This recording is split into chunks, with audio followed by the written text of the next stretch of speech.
ความมั่นคงและความปลอดภัยสาธารณะต่อจากนี้ไปเป็นรายการพุทธานุภาพดำเนินรายการโดยพระธรรมกิติเมธีผู้ช่วยเจ้าวาดวัดราชาธิวาสวรวิหาร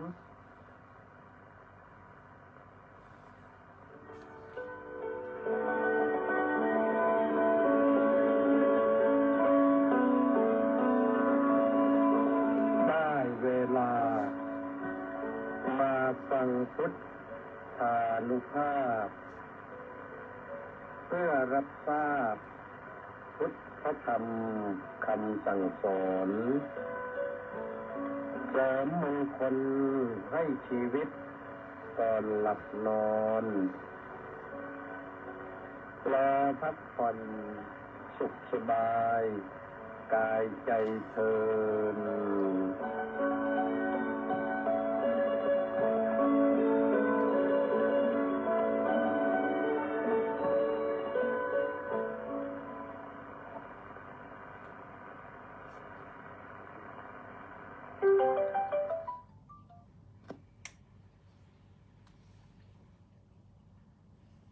อะระหังสัมมาสัมพุทโธภควาบุตถังภะคะวันตังอภิวาเทมิสวากขาโตภะคะวตาธัมโมธัมมังนัมมัสสามิสุปฏิปันโนภะคะวะโตสาวกสังโฆสังฆังนะมามิยอจะวัดสตังชีเวดุปปัญโยอัสมาหิโตเอกาหังจีวิตังสยโยปัญญวันตัสสะชายิโนก็ถวายความนอบน้อมแด่พระรัตนตรัยขอคารวะพระเถระเจริญสุขเจริญพรท่านสาธุชนผู้ติดตามสดับรับฟังรายการพุทธานุภาพกันทุกท่านวันนี้เป็นวันดีนะวันอังคารที่30กันยายนพระพุทธศักราช2568ขึ้น8ค่ำเดือน11นะที่ว่าเป็นวันดีเพราะว่าเราก็อยู่ได้มาครบถ้วนอีกเดือนหนึ่งของพ.ศ. 2568ครบถ้วนก็วันนี้วันที่30แล้วก็ในวันสำคัญด้วยวันดีด้วยวันที่ญาติโยมผู้รับราชการทุกกระทรวงทบวงกรมที่มีอายุครบ60 ปีบริบูรณ์ก็ได้พักผ่อนได้ถอดชุดถอดเสื้อคุณครูก็ไม่ต้องใส่ชุดกากีแล้วใช้ชุดอิสระเสรีภาพแต่งชุดยังไงก็ได้แล้วก็สบาย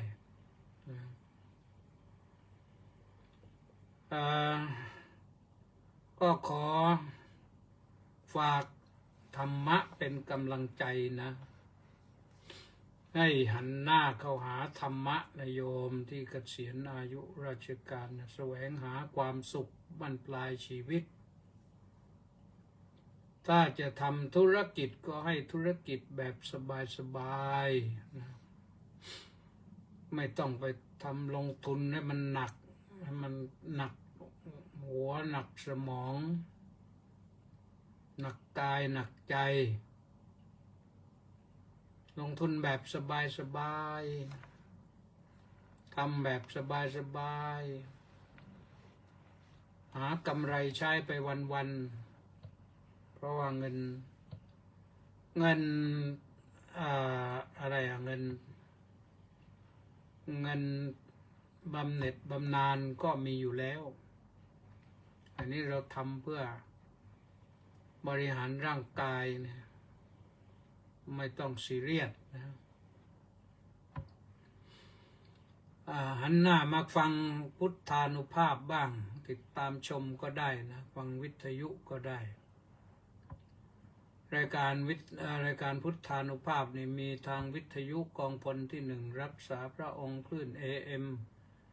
1,350 กิโลเฮิรตซ์นี่ก็ฟังได้ ไม่ต้องลืมตาดูฟังอย่างเดียว ฟังจากวิทยุ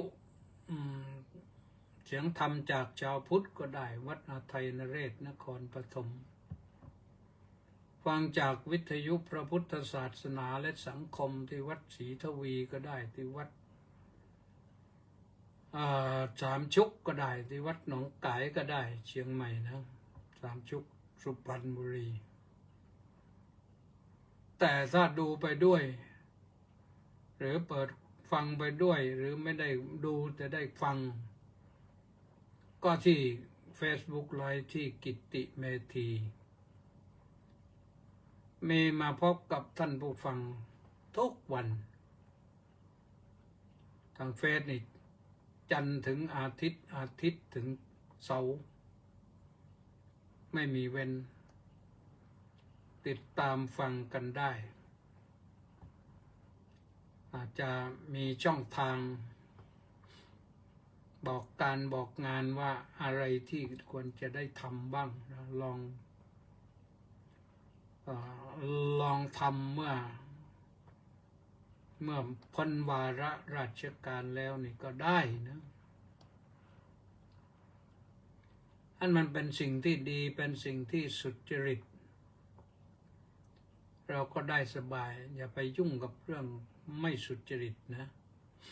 เพราะเราต้องการสั่งสมบุญกุศลแล้วเป็นเสบียงสำหรับบรรปลายชีวิตไปถึงอายุ80-90ก็ยังกระฉับกระเฉง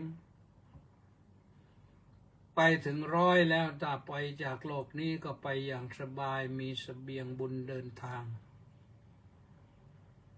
บุญเท่านั้นแหละที่ติดตามตนไปได้ไปดีถ้าบาปติดตามตนไปเหมือนกันแหละแต่ไปบาปนะเพราะฉะนั้นก็เชิญได้นะทุกท่านที่เกษียณอายุราชการหรืองานอื่นๆก็ได้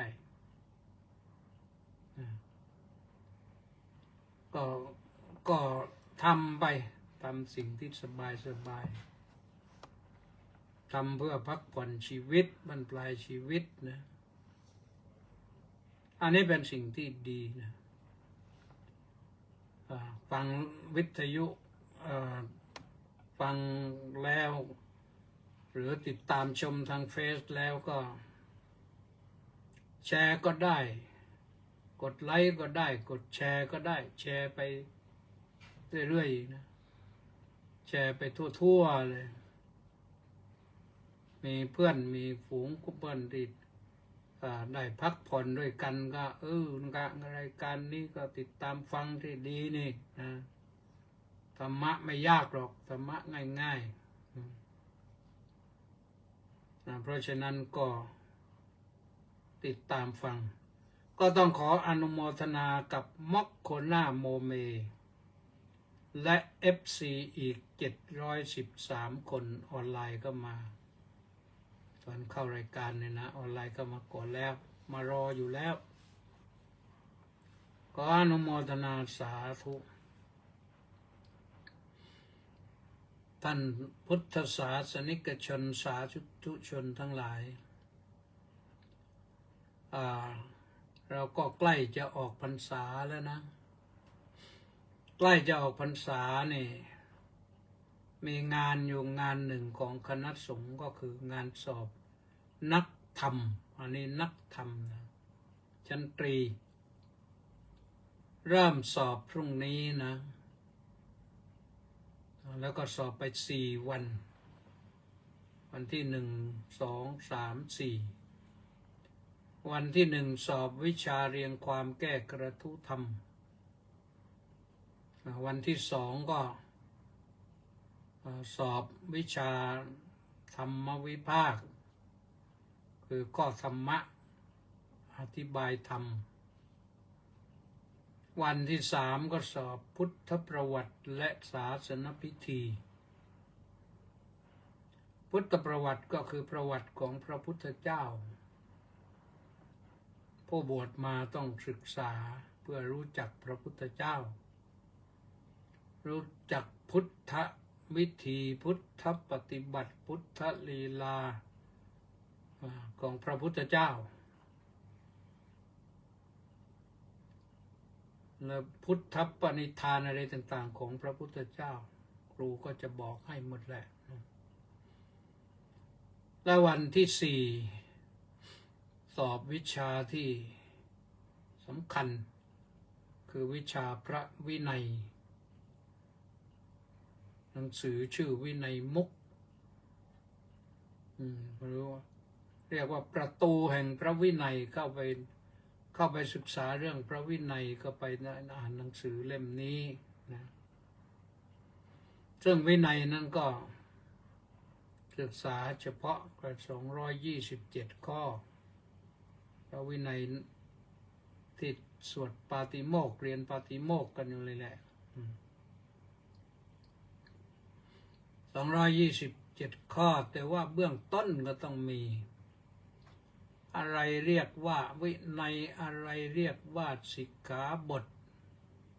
อะไรเรียกว่าพุทธบุญบัญญัติ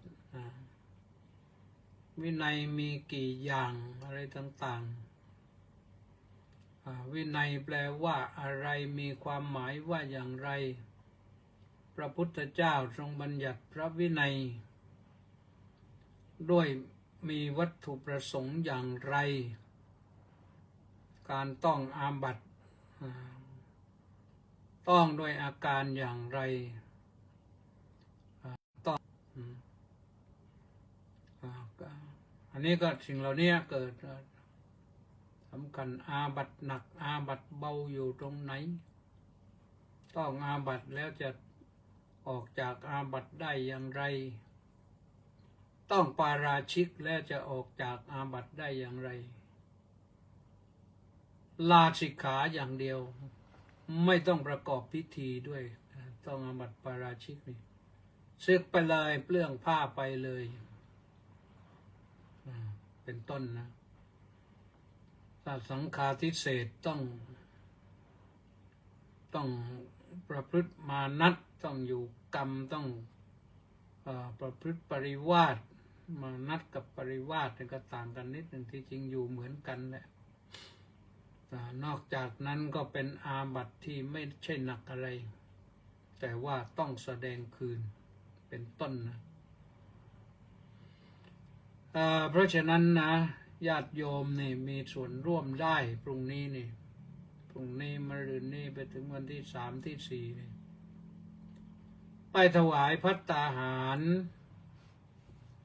พระที่เข้าสอบที่วัดต่างๆนะวัดต่างๆท่านเลี้ยงเพลหรือไปถวายน้ำปานะก็ได้น้ำปานะก็ดีนะน้ำปานะก็คือน้ำเครื่องดื่มอะไรปานะแปลว่าดื่มน้ำดื่มแต่คนอินเดียนี่ถ้าน้ำเฉยๆเนี่ยก็เรียกว่าปานีน้ำดื่ม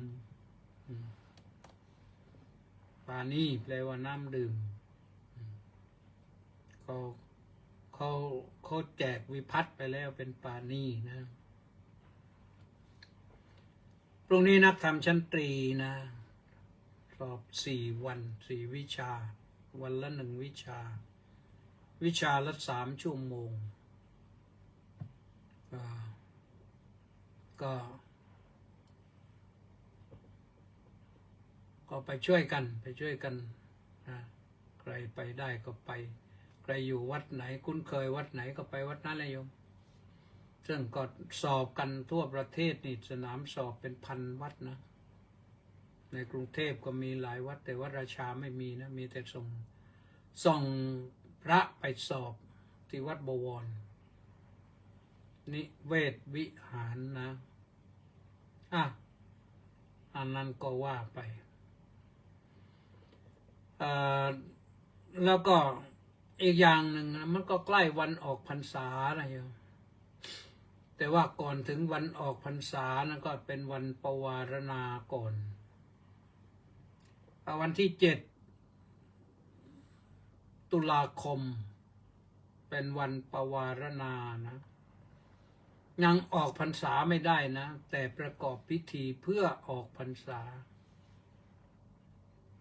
ท่านจะปวารณากันวันนั้นเตรียมตัวไปพบปะกันในพระอุโบสถแล้วก็บอกกล่าวกันว่าผมต้องถ้าหากว่าผมผิดบ้างพลั้งพลาดท่านได้เห็นด้วยประการใดๆหรือสงสัย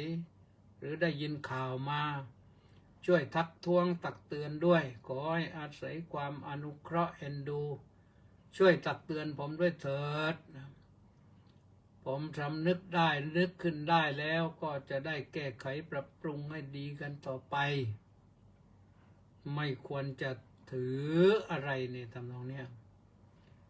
ที่จริงในกรณีนี้นี่ถ้าหากว่า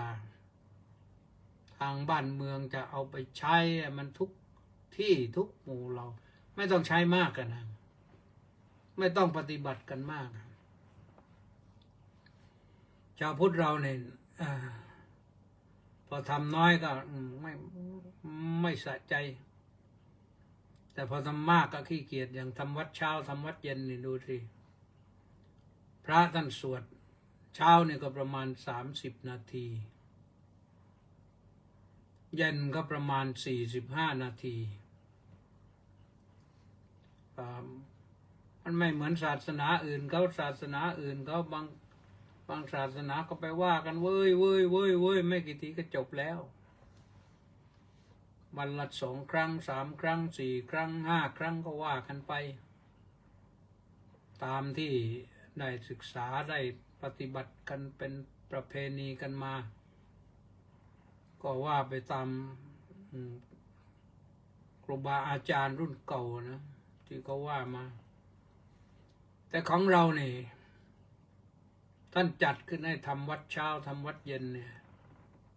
วันละ2 รอบรวมแล้วก็รอบละประมาณสัก30 ถึง 45 นาทีรอบเย็นในประมาณ45 นาทีอาจจะมากกว่านั้นหน่อยรอบเช้าก็ประมาณ30 นาทีแต่โยมอาจจะไม่มีเวลาอ้างไม่มีเวลาทำที่บ้านก็ได้เอาบทอิติปิโสไปสวดทุกวันขลังกันได้นะโยมนะโยมขลังกันได้ทีนี้พอถึงวันที่7ก็พระสงฆ์ท่านจะปวารณากันเปิดโอกาสให้ว่ากล่าวตักเตือนกันนอนมาไปถึงวันที่8นั่นแหละวันออกพรรษาวันออกพรรษานั่นคือวันที่พระพุทธเจ้าเสด็จลงจากเทวโลกเรียกว่าวันเทโวโรหณะเทโวก็คือเทวโลกโรหณะก็คือลงพระพุทธเจ้าลงจากเทวโลกจึงเรียกว่าวันเทโวโรหณะเนื่องจากพระพุทธองค์แสดงยมกปาฏิหาริย์รับคำท้าของพวกนักบวชต่างศาสนารับคำท้าเนื่องจากว่าพระองค์บัญญัติห้ามสาวกแสดงอภินิหารสาวกนึกว่าพระพุทธเจ้าปิดประตูหมดแล้วนะท้าทายหลายรอบในที่สุดพระพุทธเราจะทำเองแสดงเองรับคำท้าพระเจ้าพิมพิสารก็กระวนกระวายพระทัยเลยได้ข่าวว่าพระองค์บัญญัติห้ามแสดงอภินิหารแล้วไม่ใช่หรือพระพุทธเจ้าค่ะถูกต้องมหาบพิตร แล้วนี่ยังมีถ้าพระองค์จะแสดงหรือพระพุทธเจ้าค่ะ รับคำท้าและแสดงแล้วทำไมถึงเป็นเช่นนั้นล่ะพระเจ้าค่ะถามดูนะมาบพิษในราชคฤห์นี่มีสวนมะม่วงหลวงบ้างไหมมีพระพุทธเจ้าค่ะในสวนมะม่วงหลวงนั้นชาวบ้านทั่วไปกินได้ไหมไม่ได้พระพุทธเจ้าค่ะแล้วมหาบพิตรเสวยได้ไหมได้พระพุทธเจ้าทำไมล่ะก็เพราะเป็นของหลวงสวนหลวงนี่ฉันใดก็ฉันนั้น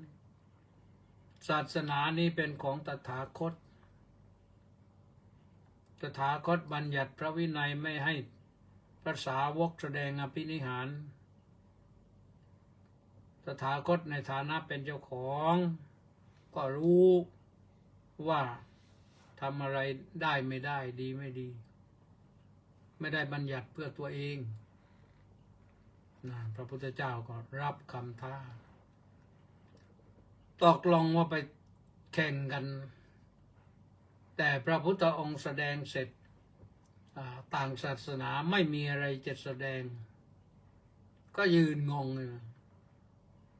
ชาวบ้านเห็นยืนงงก็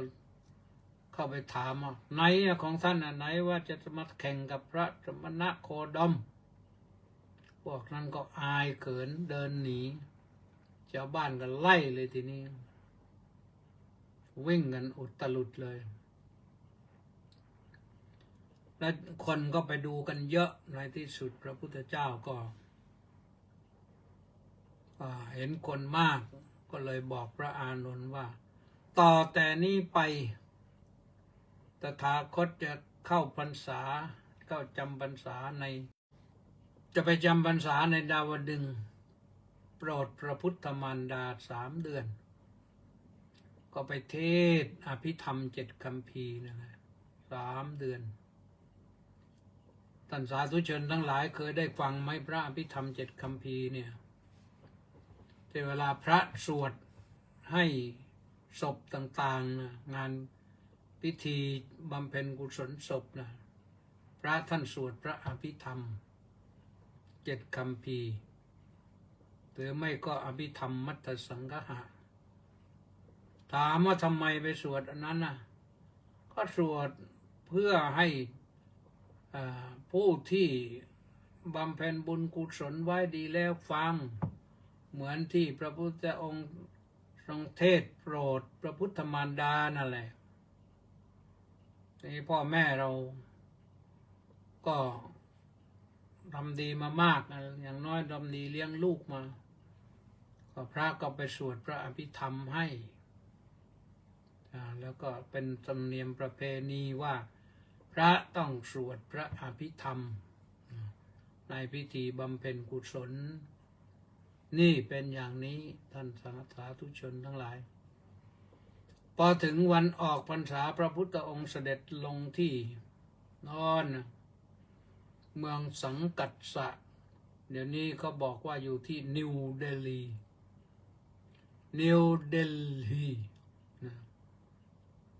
อักษรจริงๆเป็นเด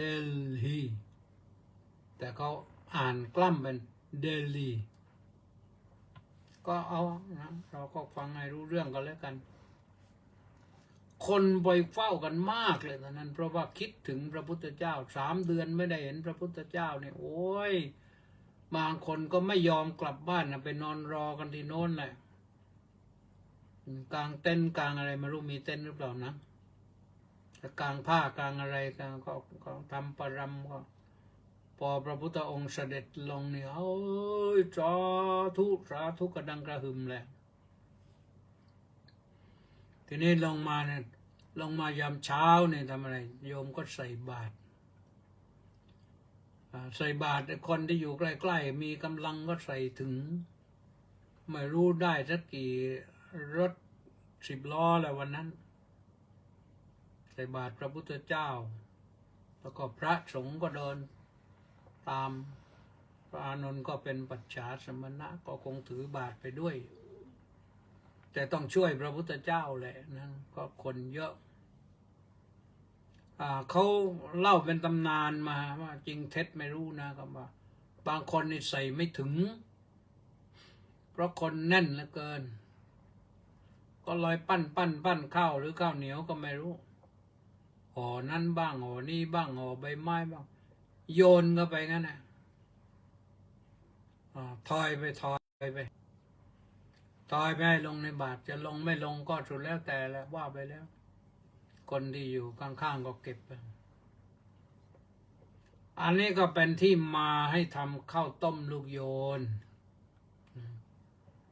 ในภาคใต้เนี่ยก็ทำข้าวต้มลูกโยนกันเขาไม่เรียกว่าลูกข้าวต้มลูกโยนนะพวกเด็กมันไม่รู้เรื่องนะเขาก็บอกว่าทำต้มทำกับใบกระพรหรือบางทีก็ใบจากน้ำบางทีก็ยอดมะพร้าวก็แล้วแต่อะไรที่ทำได้นะก็ห่อได้ก็นึ่งข้าวเหนียวแล้วก็เอามาห่อแล้วก็มัดแล้วก็ไปนึ่งอีกทีหนึ่งให้มันสุกดีเหนียวแน่นก็เก็บไว้ได้นานด้วยถ้าไปทางสงขลาไปโน่นพอเสร็จพิธีแล้วเขาเอาข้าวต้มมัดเนี่ยไปข้าวต้มลูกโยนเนี่ยไปย่างไฟไว้อีกกินกันได้ตั้งนานเคี้ยวกรอบตุ๊บนะก็กินกันได้เป็นเดือนนะพิธีถนอมอาหารก็นะอันนั้นก็แจ้งเพื่อทราบทีนี้วันนี้นี่ตั้งใจว่าจะพูดถึงเรื่องกุศลกรรมบท10แล้วก็ยกพระบาลีว่าโยจะวัสสตังชีเวดุปปัญโยอัสมาหิโตเอกาหังชีวิตังสยโยปัญญวันตัสสะชายิโนเมื่อตะกี้ไปเทศมาแล้วเนี่ยนะที่ศาลาการประเรียนแต่คนละเวอร์ชั่นกันนะอันนี้มาพูดตะกี้เทศไปนี่ก็30 กว่านาทีเกือบ40 นาทีนะแต่ตอนนี้ก็เวลาไม่ถึงหรอกประมาณสัก25 นาทีเป็นอย่างมากนะการพระบาลีบทนี้มาจากธรรมบทขุทกนิกายพระไตรปิฎกเล่ม25 หน้า 19นะแปลเป็นไทยว่าผู้ใดมีปัญญาโชติปัญญาสามมีใจไม่มั่นคงไม่หนักแน่นเพิ่งเป็นอยู่ตั้ง100 ปีก็ไม่ดีอะไรเลยไม่ประเสริฐส่วนผู้มีปัญญาดีเพ่งพินิจพิจารณาอยู่บนปกติมีชีวิตอยู่เพียงวันเดียวยังประเสริฐกว่าดีกว่าประเสริฐกว่านะท่านทั้งหลายลองนึกดูนะทีนี้คนปัญญาสามนี่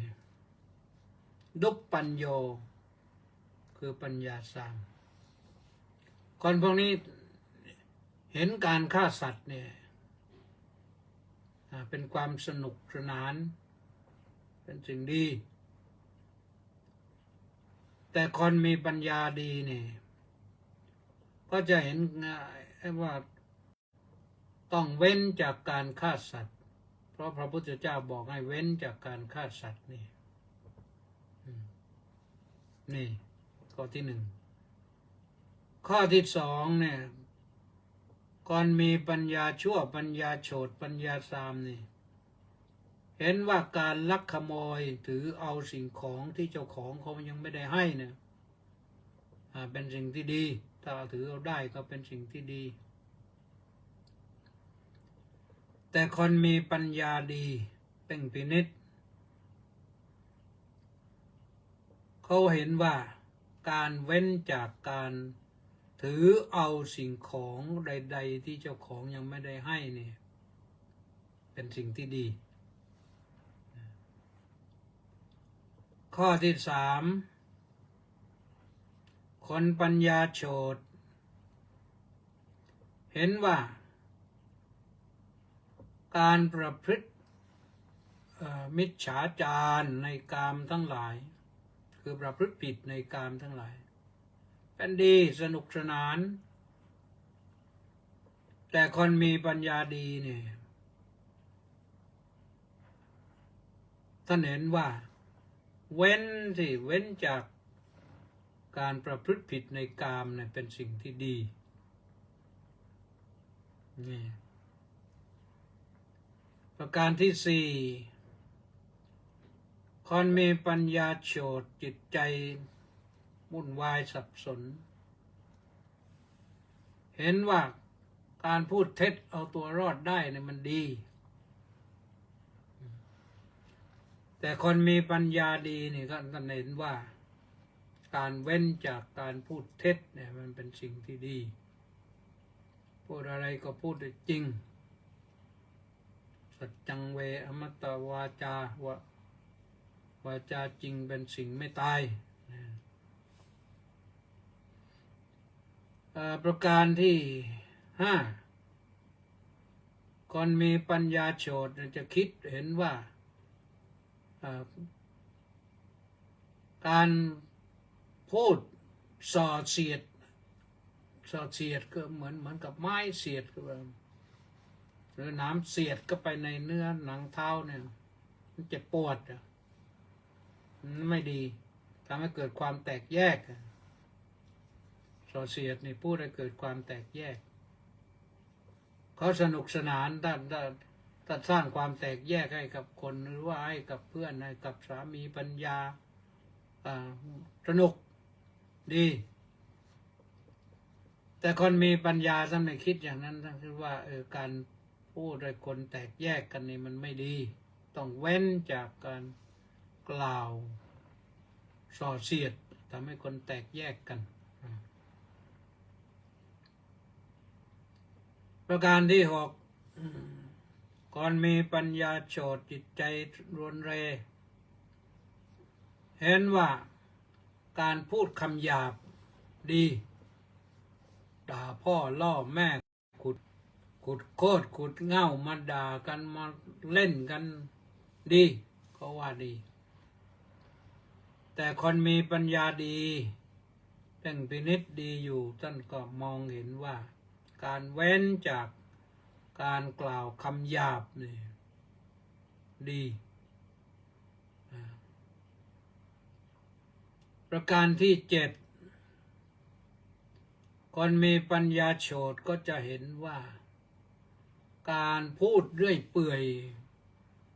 ท่านใช้คำว่าสัมผัสปลาปะสัมผัสปลาบเปอเจอไม่รู้จักกาลเทศะพูดชักใบให้เรือเสียพูดเสียการเสียงานเนี่ยเสียเวลาเนี่ย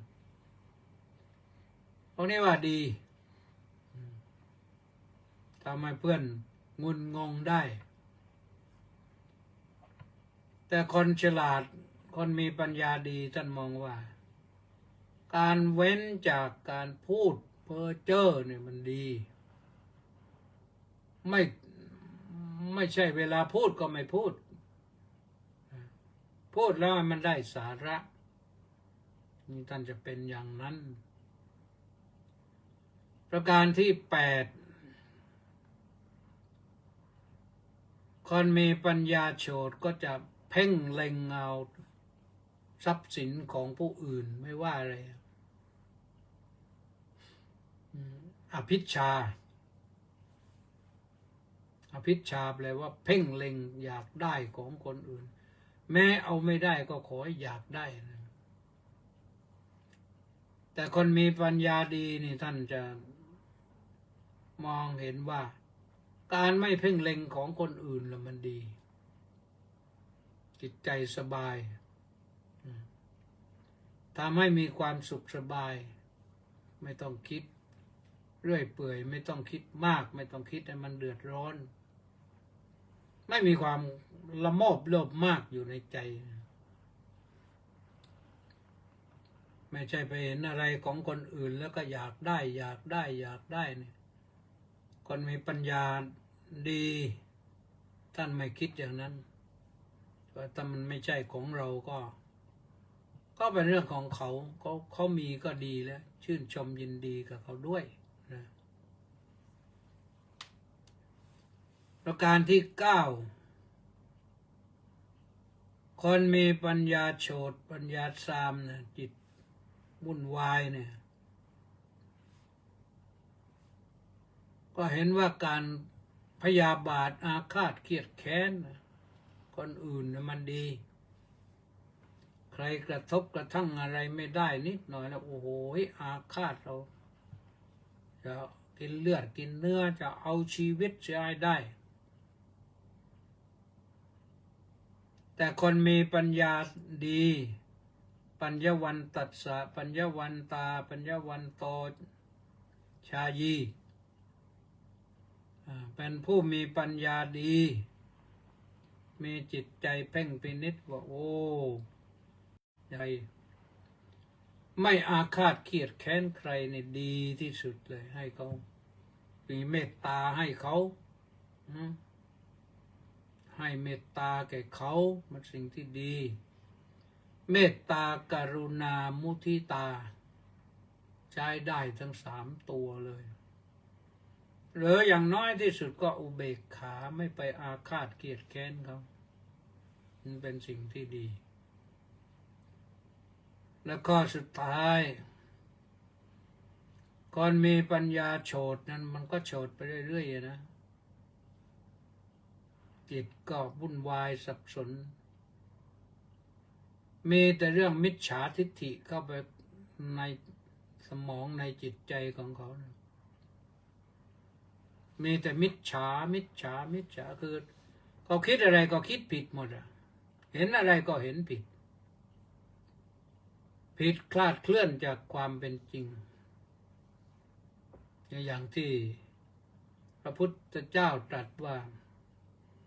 การให้ทานมีผลการบวงสรวงมีผลการบูชามีผลโลกนี้มีโลกหน้ามีการทำดีมีผลการทำชั่วมีผลพ่อแม่มีการปฏิบัติธรรมจนได้เข้าถึง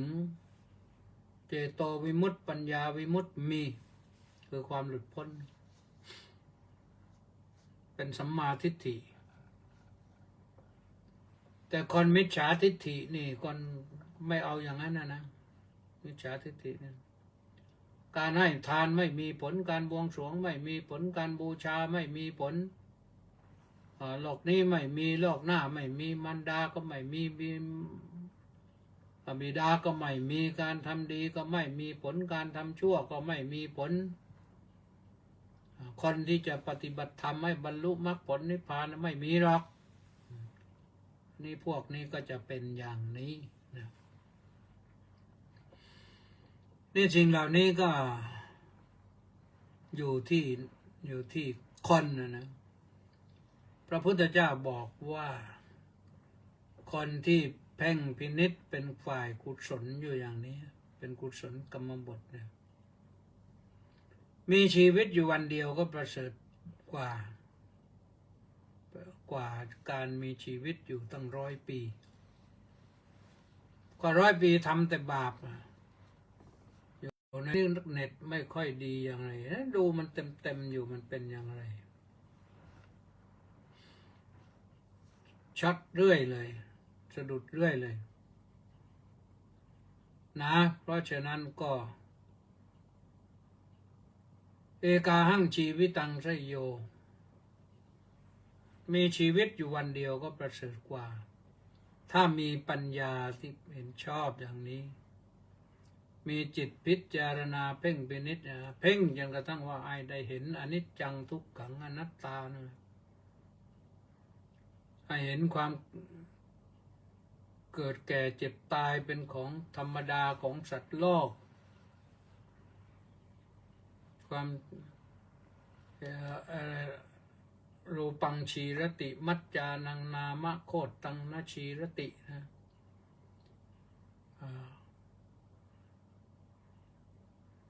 รูปร่างนี่มันก็ถึงความคร่ำคร่าถึงความแก่ความชราไปเป็นปกติแต่เกียรติยศชื่อเสียงที่ทำไว้ดีงามนะมันไม่เสื่อมสลายไปง่ายหรอก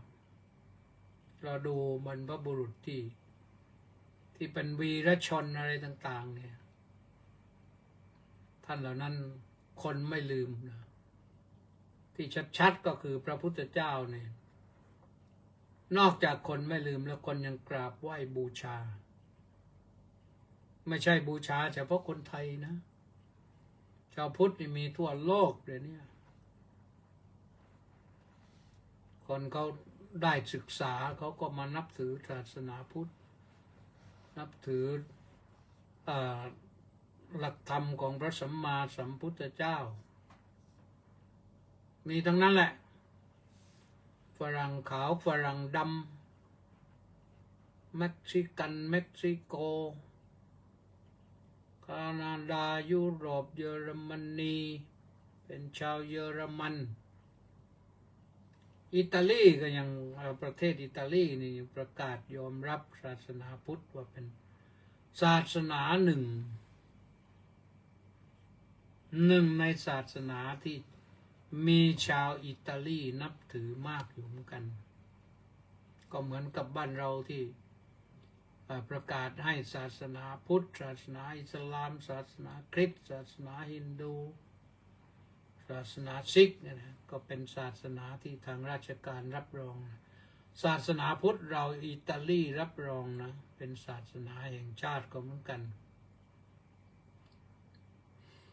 ไม่ใช่ศาสนาประจำชาตินะศาสนาแห่งชาติเขาคือเขาคนในชาติก็นับถือมากเขาก็ให้เกียรติคนในชาติเขาเพราะฉะนั้นญาติโยมสาธุชนทั้งหลายสิ่งที่พูดมาก็คือเป็นกุศลกรรมบท10กับอกุศลกรรมบท10พูดฝ่ายที่เทียบเคียงกันมาแต่ละข้อสรุปก็คือมันมีผลต่างกันฝ่ายกุศลนั่นว่ากันโดยศัพท์แล้วกุศลแปลว่าทำดีด้วยความฉลาดนะแต่อกุศลเนี่ยทำดีด้วยความโง่ทางแห่งการทำความดีด้วยความฉลาดก็คือเป็นกุศลพอเป็นกุศลแล้วสิ่งที่ตามมาก็คือได้อะไรได้อานิสงส์ในการปฏิบัติตัวของเรานับว่าได้ประเสริฐแน่นอนนะก็อนุโมทนาบุญกับทุกท่านที่ติดตามสดับรับฟังนะก็พอสมควรแก่เวลาแล้วมึงนะวันนี้ก็ยังมีเวลาอีกเกือบ10 นาทีนะก็อ่านรายชื่อก่อนวันนี้มีใครเข้ามาบ้างมาเชียร์กันบ้างหรือเปล่าไม่รู้ทางไลน์นั้นมาเยอะเห็นกดมาเยอะแต่ว่าที่เข้ามาทางนี้ทางมีรายชื่อมานี่ก็มีสมศรีลักษณะวิราชเป็นคนแรกน้อมกราบนมัสการสาธุเจ้าค่ะสาธุมณีแสงจันทร์อันดับ2ไม่ยอมแพ้เหมือนกันนะน้อมกราบนมัสการสาธุเจ้าค่ะสาธุเจดาพาเพลินสุชาดาน้อมกราบนมัสการพระอาจารย์ค่ะสาธุเจดาพาเพลินนี่ไม่รู้เจดาห้องอาหารหรือเปล่าไม่แน่ใจนะประภัสสรสมภัทร กราบนมัสการท่านพระอาจารย์เจ้าข้าสาธุนี่ผู้บอร์ดของ2-4 ปีเป็นลูกศิษย์เขาก็จบด็อกเตอร์แป้นันทิการบอกว่าน้อมกราบนมัสการสาธุสาธุสาธุเจ้าข้าสาธุไพศาลรัตนวงศ์กุลกราบนมัสการครับสาธุวีรวิทย์ระฆังทองว่าไงบ้างกราบนมัสการพระคุณเจ้าสาธุสาธุสาธุสาธุแล้วก็สริดพงษ์เทศบำรุงสาธุครับพระอาจารย์ดอกเตอร์อีกท่านหนึ่งก็มาสาธุหนูปานลักษณะวิลาศน้อมกราบนมัสการสาธุสาธุสาธุเจ้าข้าหนูปานรองผู้อำนวยการนะนี่โรงเรียนกรุงใหญ่วิทยาคมนนมักโกนาโมเมบอกว่ากราบนมัสการสาธุเจ้าข้าสาธุสุนทราภรณ์พระสุนทรวัดหัวเกาะรุ่งปากพนังผมใส่เองนะสาธุนะเฉลิมชัย AS ไม่รู้อะไรแหละ AS นี่น้อมกราบถวายความเคารพอย่างสูงครับนี่เจ้าอาวาสวัดโพธิการาม ชุมพรแล้วก็ธนวัฒน์ศรีสิริวัฒน์ท่านผู้ช่วยศาสตราจารย์ดร.ธนวัฒน์สาธุน้อมกราบนมัสการครับว่างั้นสาธุไม่รู้เป็นรองศาสตราจารย์แล้วยังไม่ได้ถามเอาผส.ไปก่อนนะเล็กวังบุรพานุกูลแก้วสุขกราบสาธุครับสาธุแล้วก็เจโสกราบสาธุเจโสมาจากนครสวรรค์แล้วก็ว่าที่ร้อยตรีสำราญมีปลอดโน่นนครศรีธรรมราชสาธุพระพุทธชาล่วงมูลพุทธาล่วงมูลน้อมกราบอนุโมทนาสาธุในธรรมคำสอนครับสาธุวัดสุสันกำเนิดสาธุทราเทพจันสกุลบอกว่ากราบนมัสการครับท่านโยมผมทราบข้อมูลจากหนังสือประวัติศาสตร์หลายๆเล่มเกี่ยวกับเรื่องราวสมเด็จพระเจ้าบรมวงศ์เธอเจ้าฟ้าอะไรนะพระเจ้าบรมวงศ์เธอเจ้าฟ้ายุคนทิคำพรกรมหลวงลพบุรีราเมศPrince of ลพบุรีต้นราชสกุลยุคนทรงมีบทบาทสำคัญต่อ14จังหวัดภาคใต้เนื่องด้วยเคยทรงดำรงตำแหน่งอุปราชมณฑลปักใต้และสมุหเทศาภิบาลมณฑลนครศรีธรรมราชโดยพระองค์ท่านประทับที่วังโพเลยโพใหญ่รถหรือรพ.มหาราชแล้วก็ยังมีอีกรูยาวนครศรีธรรมราชในปัจจุบันและพระตำหนักเขาน้อยจังหวัดสงขลาครับโดยทรงมีพระโอรส3 พระองค์